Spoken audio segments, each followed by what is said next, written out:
Just a little chat about Malta. I know Malta all my life. My grandparents lived here, and we used to come frequently to Malta. And I've lived here on and off through the years as well. The problem with Malta currently, there are lots of different problems, but one of the problems with Malta, which isn't unique to Malta, it's the same problem in England, is that bursting at the seams and the building is out of control. If you look at it as a totality, the island is fairly saturated with development and urbanisation. If I had to think of an area in Malta which is not so built up, I would be thinking Manakata, I would be thinking Arax Point, I would be thinking some of the bits near the Blue Grotto, and I'd be thinking of Gozo. But all the other bits, in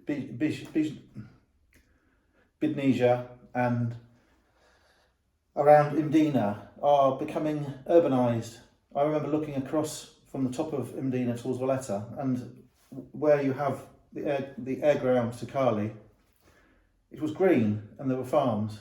But now there's a stadium, there's a plastic indoor arena, there is the craft village, there are factories, there are agricultural buildings, there are polytunnels, there are eucalyptus groves, there is the embassy, the retail sites, there are the lights which are on all the time, and they're not the nice yellowy lights, they're the white cold lights.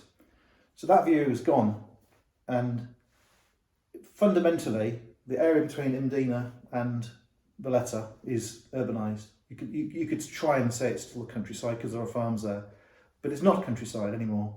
It's a remnant countryside, and there's noise pollution, there is light pollution, and it is a total mess, I'm afraid to say, and I hate to say it, but someone's got to say it. The architect trade in this country, like England, they all award themselves rosettes, they award themselves prizes, they have gala dinners, they get a decanter, they get a statue, they get accreditations, but they're idiots. They've ruined the homeland, they have ruined their country, they've ruined it for themselves, they've ruined it for their ancestors, the ones coming later, they've ruined it for tourists. And in the short term, they'd probably cash in, but long term, the future is bleak. And I drove down Duncombe the day, and I looked at the new building at the university. The university itself, when it was first built, was built on a little hill, and it was quite a nice sort of university campus. But because it added bits onto it, all the bits they added on are bigger and more boring and more cheap. And the latest bit is literally 10 foot from the motorway, and it isn't even built straight. I looked at the roof line, it's not even straight. It is poured concrete, painted in white paint. I've seen better looking farm buildings, I've seen better looking factories. It's something you'd expect to see in deepest Africa or in Eastern Europe in the 50s. So the whole thing is totally ruined, and it's no good having little bits saved if you've got to go through areas which are not saved. So the tourists will come from the airport, they will drive through bits of Luha, and they'll drive down the hill past the cemetery. Then they get to the Marsa area, and they've tried to make it nice with some trees. Half the trees they put in 2 years ago have already been moved because they've had to re-engineer bits of it. But there's so much traffic, it's just terrible. You go up onto the flyover, you drive into Valletta, it's tatty. The area near Talbraxia is litter everywhere. There's no need for there to be litter everywhere because the island has enough money to pick the litter up, but no one's making people pick the litter up. There are civic authorities who just can't be bothered to do it. And so to get from Valletta, for example, to Imdina, though they preserve those towns in isolation, you have to go through all the detritus. You have the gridlock, the muck, the unfinished buildings, the ugly architecture, and it doesn't work. It doesn't have any continuity. If you go to France, and you go to a village, then you go to the nearby chateau, then you go to the next village, it is harmonious. But in Malta, these little outcrops of heritage are remnant they're remnant vestiges, and they're marooned, and they're being choked, and the value is diminishing.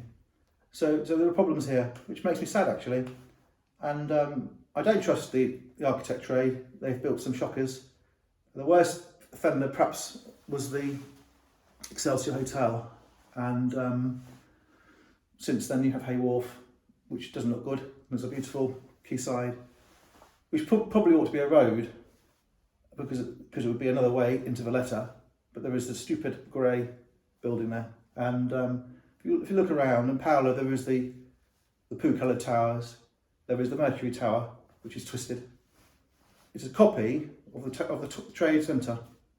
The trim is exactly the same as the lobby trim on the World Trade Centre. It's the same. They've just twisted it.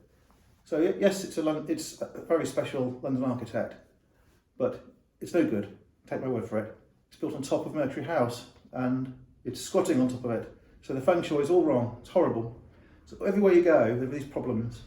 The quad doesn't look right. It's out of place. It is just implanted. And it's ruined the whole plain in the middle of Malta. Zebuj to Mdina to the other side, I can't remember the name of the places. It's ruined it. And it's a tragedy.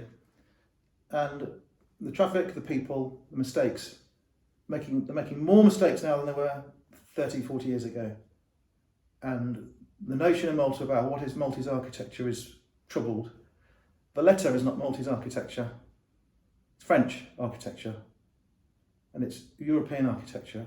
The walls are Christian walls. Vauban did walls the same in France.